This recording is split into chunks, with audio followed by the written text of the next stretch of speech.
Social মিডিয়ায় প্রবেশ করলে আমাদের সামনে এমন কিছু ভিডিও চলে আসে যেগুলো দেখার পর নিজের হাসিকে আটকে রাখা যায় না। আর আপনাদের কথা ভেবে ইন্টারনেটের অলিগলি থেকে খুঁজে নিয়ে আসলাম এমনি সব ফানি ভিডিও।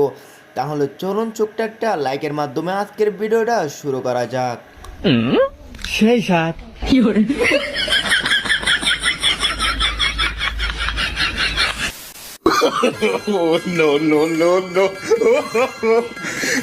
अबे ओए चूतिया है क्या?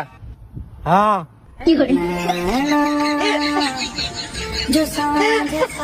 বন্ধুরা, কেউ যদি আপনাকে এভাবে গালি দেয় তাহলে আপনি শুধু তার উত্তরে হ্যাঁ বলবেন, দেখবেন সামনের জন্য কনফিউজ হয়ে গেছে। চলো দোস্ত, তোমার বউ নাই তো কি হয়েছে, চলো আমার বউকে তুমি খাবে। এতদিন ধরে এরকম একটা বন্ধু চেয়েছি, আর এরকম একটা বন্ধু থাকলে বউ বিয়ে করার কোনো প্রয়োজনই নেই।